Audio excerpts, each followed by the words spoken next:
ॐ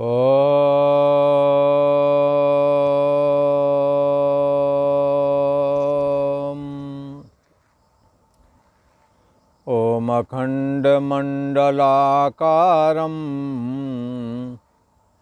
व्याप्तं चराचरं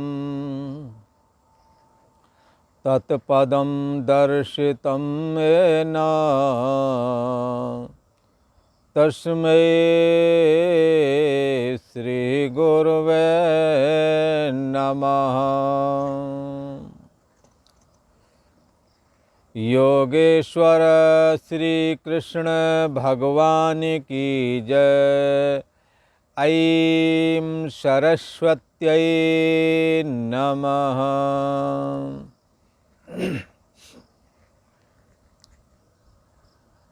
पूर्व का प्रसंग चल रहा है गुणत्रय विभाग योग। ये 14वां अध्याय है और इसमें तीनों गुणों का वर्णन चल रहा है। ये जो तीन गुण हैं, सतोगुण, रजोगुण और तमोगुण, इस जीवात्मा को कैसे बांधते हैं, इस बात की चर्चा चल रही है। तो भगवान श्री कृष्ण ने तो प्रारंभ में ही ये बात कही, जब इस विषय को 13वें अध्याय में उठाया था। प्रकृतम पुरुषम चै विद्यनादि उभावपि विकारांश गुणांश चैव विद्धि प्रकृति संभवान। भगवान श्री कृष्ण ने कहा, प्रकृति और पुरुष अर्थात परमात्मा और माया ये अनादि हैं। उसमें माया अनादि और अंत वाली है और परमात्मा अनादि और अनंत है।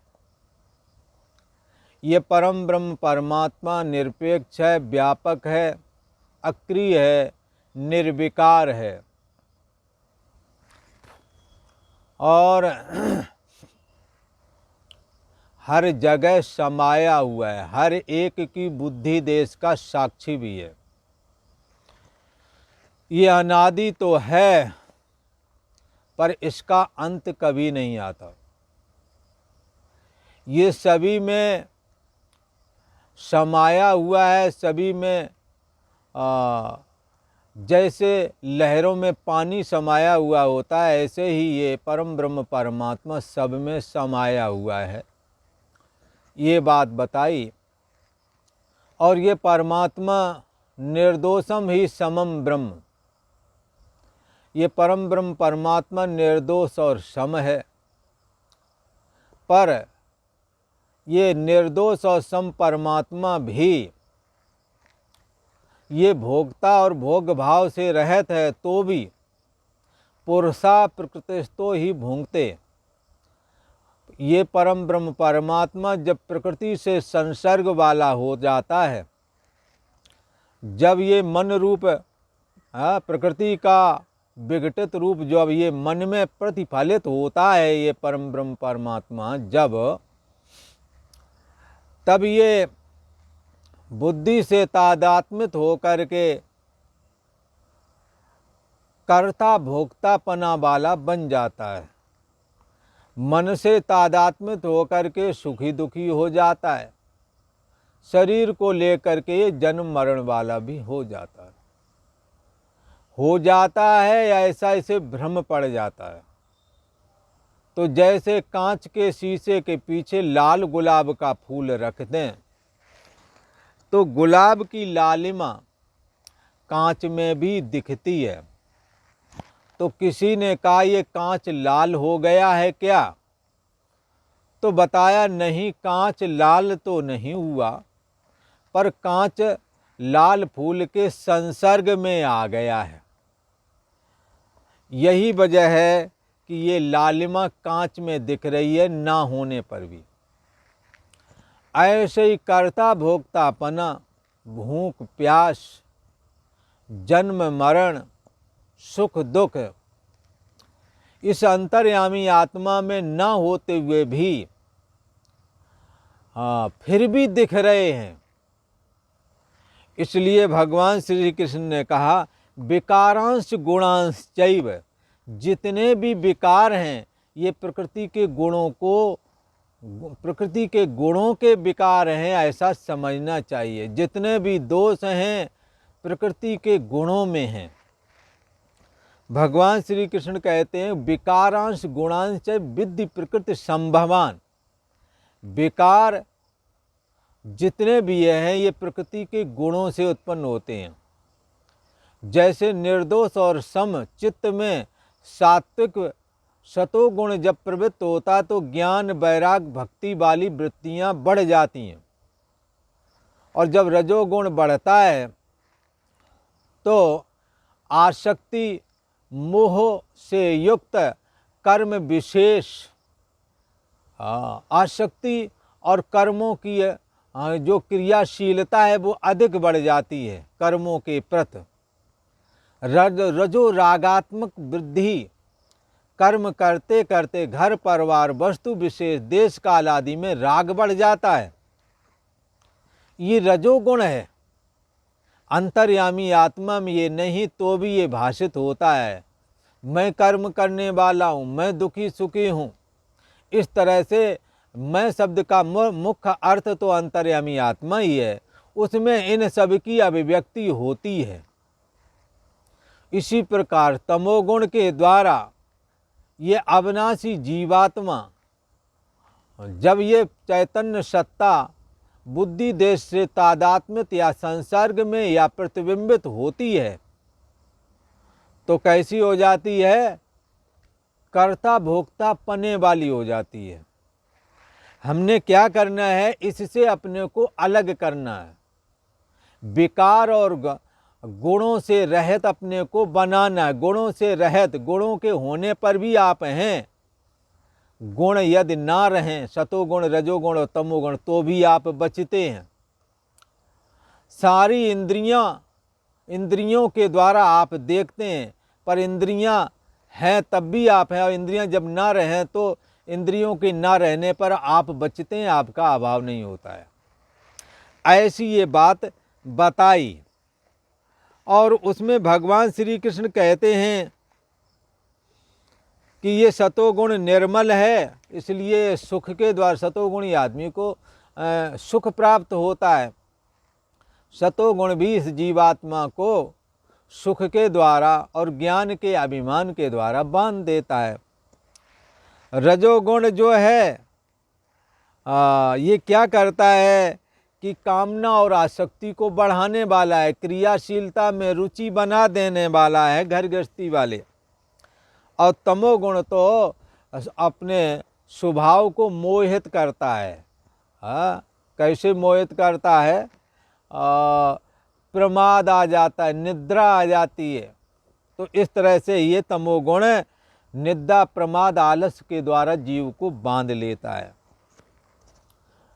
और यदि निष्काम हो तो निष्काम वाला जो सुख प्राप्त होवेगा वो बंधनकारी नहीं होता है। पर कामना युक्त सतोगुणी कर्मों का जब सेवन किया जाता है तो सतोगुणी कर्म इसे सुख के द्वारा बांध देते हैं और ज्ञान के द्वारा बांध देते हैं, कामना और आसक्ति के द्वारा, मोह के द्वारा बांध देते हैं, और निद्रा आलस प्रमाद के द्वारा बांध देते हैं। तो भगवान श्री कृष्ण कहते हैं कि इन तीनों गुणों में ये होता है, तीनों गुण जो है होते हैं, जैसे रजोगुण है अगर बढ़ा हुआ है तो ये सतोगुण और तमोगुण को दबा करके बढ़ता है। इसी प्रकार सतोगुण यदि बढ़ा हुआ है तो रजोगुण और तमोगुण को दबा करके ये बढ़ता है और अंतःकरण में छा जाता है। इसी प्रकार यदि तमोगुण बढ़ा हुआ है तो सतोगुण और रजोगुण को दबाए होवेगा, तब तमोगुण का विस्तार अंतःकरण में हो पाता है। ऐसा कहा। पर किसी ने कहा महाराज बात सब ठीक है, पर ये बात कैसे जाने कि कौन सा गुण अब हमारे अंदर चल रहा है, सतोगुण, रजोगुण और तमोगुण। माना कि सतोगुण किसी में चल रहा तो उसको कैसे पहचान करें। किसी के अंतःकरण में सतोगुण मानो प्रवृत्त हुआ है, अपना वर्चस्व स्थापित कर चुका है, ये बात कैसे जाने। रजोगुण और तमोगुण गौड़ हो चुके हैं, सीमित हो चुके हैं, पर सतोगुण का दायरा बढ़ गया है, विस्तार को प्राप्त हो गया है। ये बात कैसे जाने। तो भगवान श्री कृष्ण कहते हैं, हे अर्जुन, जिस समय हमारी प्रवृत्ति सत्संग आदि करने की हो, जिस समय हरि चर्चा सुनने का जी कर रहा हो, समझ जाओ कि सतोगुण बढ़ा हुआ है। जिस समय व्रत उपवास आदि में रुचि हो, बड़ों का सत्कार करते हैं, मर्यादित रहते हैं स्वाभाविक ही, ऐसे समय में सतोगुण बढ़ा हुआ है। अंतर मन में अपने आप ही खुश हो रहे हैं, कुछ मिला नहीं। ऐसी परिस्थिति में भी समझना चाहिए कि सतोगुण बढ़ा हुआ है। भगवान श्री कृष्ण कहते हैं, अर्जुन, ये 14वें अध्याय का 11वां श्लोक है, जिसमें इस बात को क्लियर कर रहे हैं कि जब तुम्हारे जीवन में या जिस क्षण सतोगुण बढ़ा हुआ होता है, उस समय आपके शरीर मन आदि की स्थिति कैसी बनती है, इंद्रियों की स्थिति कैसी बनती है, ये बात बताने जा रहे हैं। भगवान श्री कृष्ण कहते हैं कि हे अर्जुन, सर्वद्वारेषु देहेऽस्मिन् प्रकाश उपजायते, ज्ञानं यदा तदा विद्यात् विवृद्धं सत्यमित्युता। कह रहे हैं, सर्वद्वारेषु देहेऽस्मिन् प्रकाश उपजायते, ज्ञानं यदा तदा विद्यात् विवृद्धं सत्यमित्युता। कह रहे हैं, यदा अस्मिन् देहे, जिस प्रकार जिस समय इस शरीर में क्या देखें इस शरीर में, सर्वद्वारेषु, इस शरीर के सभी दरवाजों में, प्रकाश उत्पन्न हो जाए। तो किसी ने कहा, महाराज ये प्रकाश कहाँ शरीर से निकलता, आज तक तो देखा नहीं। यहाँ प्रकाश का अर्थ लगाना बंधुओं चैतन्यता। जिस समय शरीर में चैतन्यता अधिक बढ़ जाए, यदा अस्मिन् देहे द्वारे सर्वद्वारेषु प्रकाशः, जिस समय इस शरीर में सर्वद्वारेषु, शरीर में दरवाजे भी हैं। किसी ने कहा कहाँ दरवाजे हैं बताओ, तो इसमें कहते हैं 5 ज्ञानेंद्रियां। जैसे 2 आँखें 2 दरवाजे हो गए, 2 कान 4 दरवाजे हो गए, 2 नाक वाले 6, 1 मुंह 7,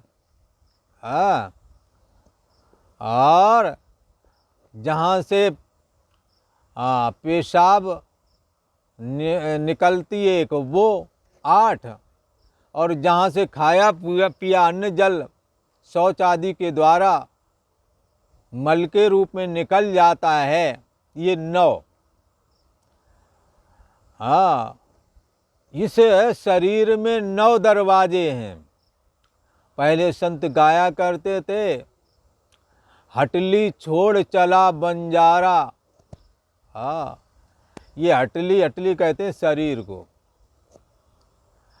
तो जब इस हटली में 9 दरवाजे, 10वां गुप्त द्वारा, हटली छोड़ चला बंजारा, ऐसे बड़े सुंदर गाने पुराने संत गाया करते थे। इस हटली में 9 दरवाजे। तो ये 9 दरवाजे तो समझ में आ रहे। 10वां गुप्त द्वारा, ये ब्रह्मरंध्र जो यहाँ पर होता है, ये 10वां गुप्त द्वार है।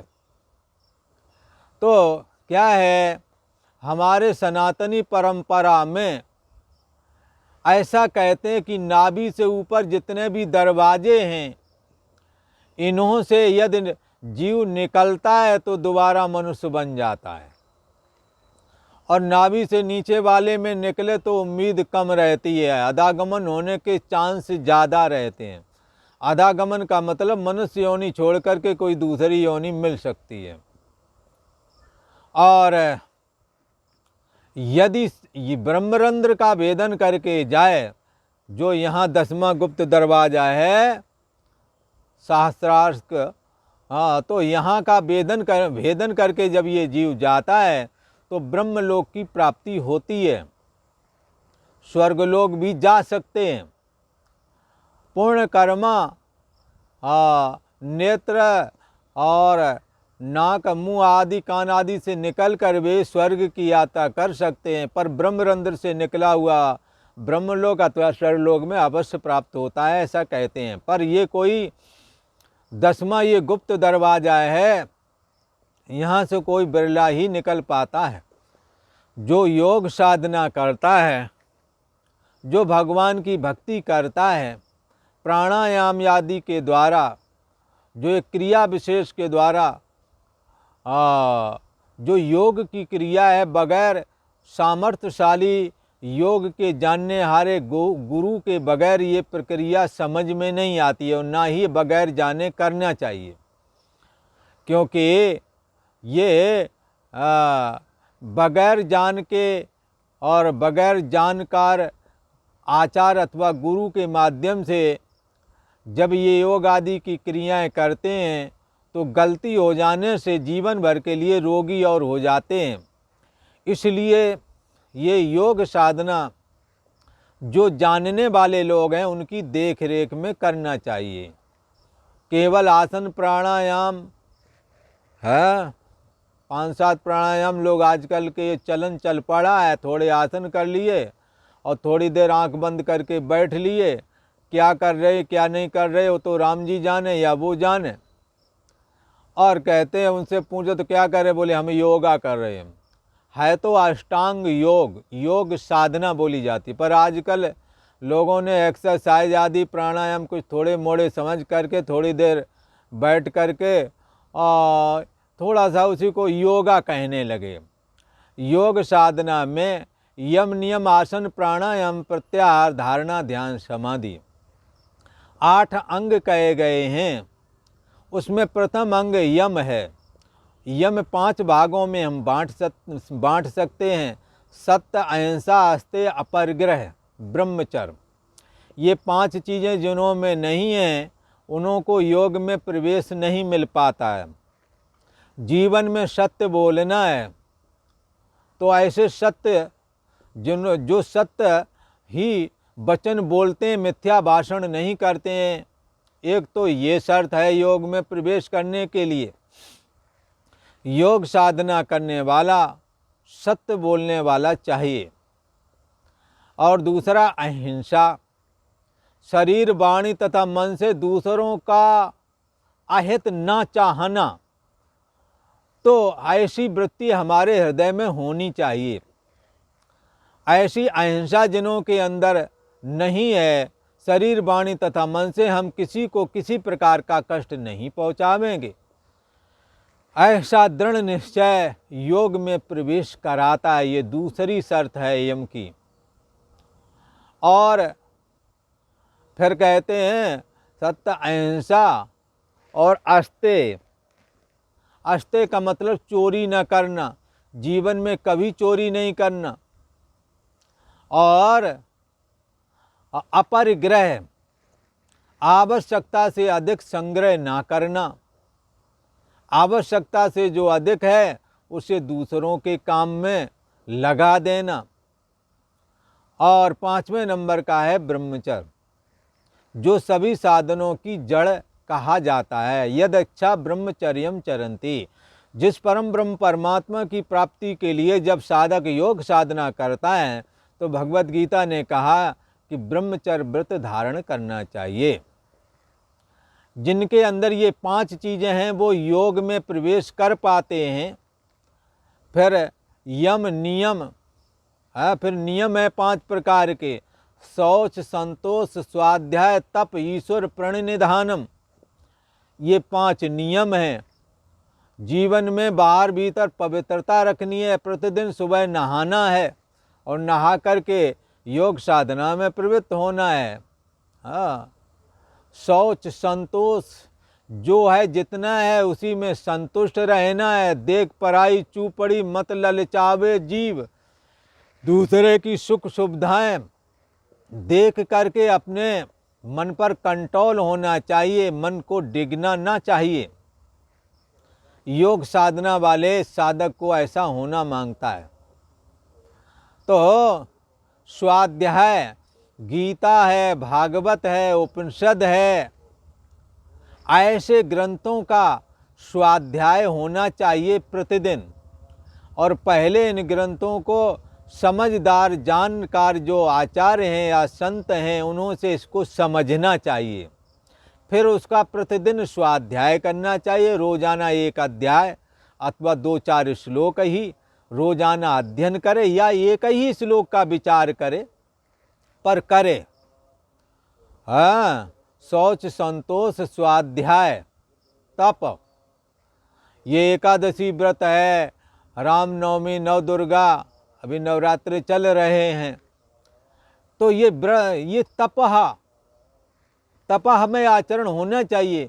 छोटी मोटी सर्दी गर्मी बरसात को लेकर के अपने को व्याकुल नहीं होने देना चाहिए।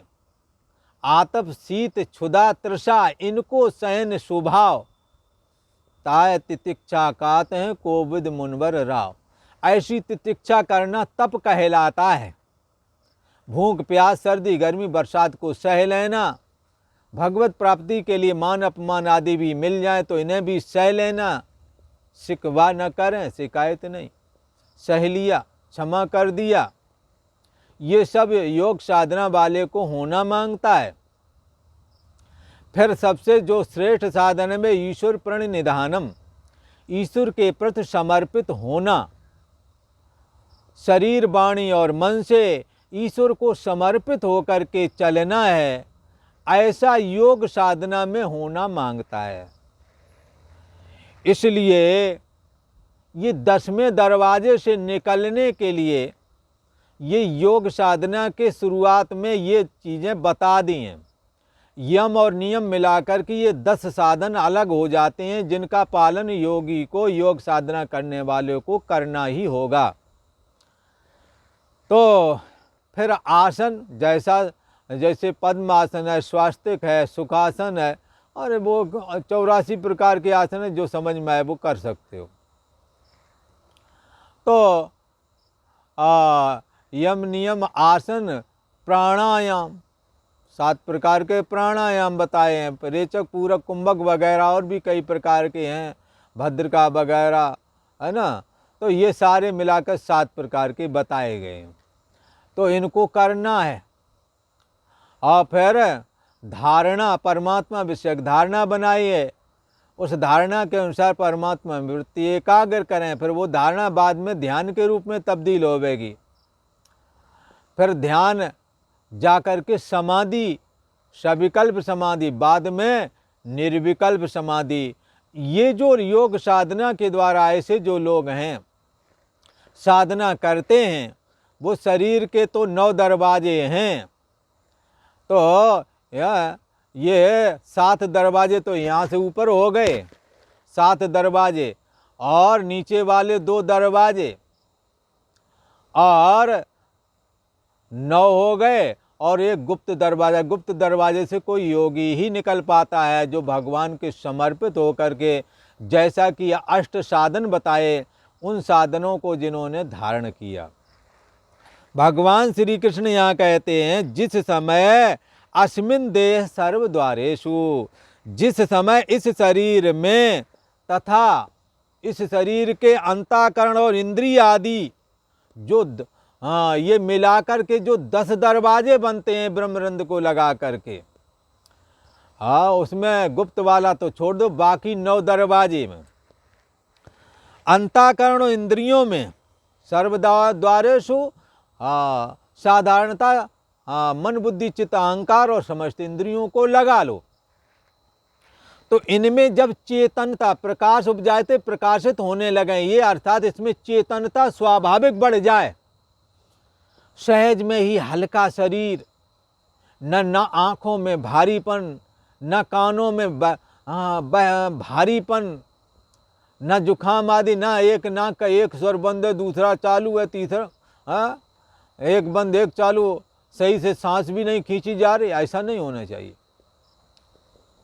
और मुख भी सूखा सूखा सा नहीं, नॉर्मल लग रहा है, न भूख है न प्यास है। तो क्या है, ऐसी स्थिति को यहाँ कहते हैं अब शरीर में चेतना जाग रही है, शरीर फुर्तीला है, तुरंत खड़े हो गए तुरंत बैठ जाए, बाद में आगे जा कर के फिर धीरे ही उठ पाते धीरे ही बैठ पाते हैं, जब एज का पड़ाव 50-55 के लगभग पहुंच जाता है। तो क्या कहते हैं लोग, कहते हैं इसके शरीर में अब चेतना नहीं रह गई। एक समय होता है जब इंद्रियों में और शरीर में चेतनता जागी हुई होती है पर जब सतोगुण होता है तब चेतना विशेष जागती है। इसलिए पहचान बता रहे हैं। किसी ने कहा महाराज सतोगुण जगाए तो पहचान क्या है, तो भगवान बता रहे हैं, यदा अस्मिन् देह सर्वद्वारेषु प्रकाशः, जिस समय इस शरीर में और अंतःकरण और समस्त इंद्रियों में चेतनता का संचार हो रहा हो, कुछ विशेष चेतन लगता, कुछ हल्का शरीर, कुछ इंद्रियों में ताजगी, कुछ ऑटोमेटिकली प्रसन्नता हो रही है। अभी कुछ मिला नहीं, किसी ने कुछ कहा नहीं तो भी खुश है। ऐसी स्थिति में है जिस समय इस देह में अंतःकरण इंद्रियों में चेतनता और ज्ञानम उपजायते, इंद्रियों में तो चेतनता आ रही है और अंतःकरण में विवेक जाग रहा है। अंतःकरण में कुछ शास्त्र सुनकर के कुछ अजीब अजीब ज्ञान के प्रसंग आ जाते हैं। अंतःकरण में कुछ ज्ञान का संचार एक अलग तरीके का हो रहा है। ऐसा लगता है कि ये ज्ञान तो हमने सुना नहीं, फिर भी हमारे अंदर ये बात कैसे आ रही है। तो जिस समय इस देह में अंतःकरण और इंद्रियों में चेतनता महसूस होती है और विवेक शक्ति भी स्वाभाविक उत्पन्न हो जा रही है, थोड़ा सुना ज़्यादा समझ जाते हैं।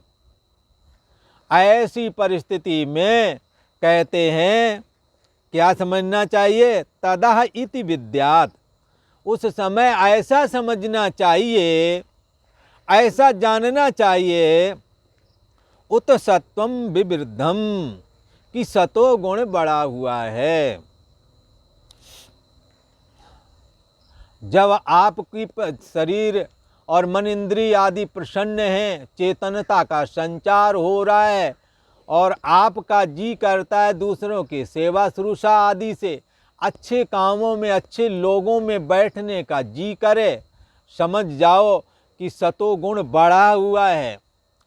कभी लगता है किसी को मैं कुछ दे दूं, शरीर से मदद कर दूं, बुद्धि से कर दूं, वाणी से कर दूं, धन से कर दूं, व्रत उपवास रहने का जी कर रहा है, सत्संग करने का जी कर रहा है, लगता है तीर्थ यात्रा करूं, अपने बड़े बुजुर्गों को भी क्या करवा दूं, ऐसा मन में बार बार आ रहा है। लोगों के प्रति क्षमा भाव बढ़ गया है। उस समय समझना चाहिए कि अब सतोगुण बढ़ा हुआ है। जिस समय भगवान की चरित्रों को सुनने का जी कर रहा हो, जिस समय साधु दर्शन से सुख प्राप्त हो रहा हो, गुरु महाराज के आगे बैठ कर के खुशी महसूस हो रही हो, हाँ, जिस समय लोगों को खिला कर के सुख मिलता है, दे कर के सुख मिलता है, उस समय सतोगुण बढ़ा हुआ है, ऐसा समझना। इसलिए भगवान श्री कृष्ण ने कहा, सर्वद्वारेषु देहेस्मिन् प्रकाश उपजायते ज्ञानम यदा तदा विद्याद विवृद्धम सत्वमित्युता। हे अर्जुन, जिस समय इस शरीर में तथा अंतःकरण और इंद्रियों में चेतनता और विवेक शक्ति उत्पन्न होती है, तदा उस समय इति विद्यात, ऐसा जानना चाहिए कि हमारे अंदर सतोगुण बढ़ा हुआ है। ऐसा कहा। इसलिए सत्वात संजायते ज्ञानम, सतोगुण जब बड़ा होता है तो ज्ञान बढ़ने लगता है, हाँ, और सुख की प्राप्ति होती है। हाँ, ऐसा इसमें आगे आने वाला भी है, ऐसा कहा है। तो सत्वात सत्वम सुखे संजयति, सुख में इसकी प्रवृत्ति होती है और सुख इसे मिलता भी है स्वाभाविक तौर पर, जिसके लिए कहते हैं जिम सब सुख संपत्ति विनय बुलाएं, धर्मशील के जाएं शुभाएं। इस सतोगुणी को स्वाभाविक ही शांति प्राप्त होती है। सहज में अंतःकरण शांत होता है, विशुद्ध सतोगुणी भोजन करता है। ऐसे करके सतोगुणी आदमी, हाँ, इसके अंतःकरण में सतोगुण है, विद्यमान है, ये कैसे पहचान करें, ये बात भगवान ने बताई। और आज इतना ही। ओम शांति शांति शांति।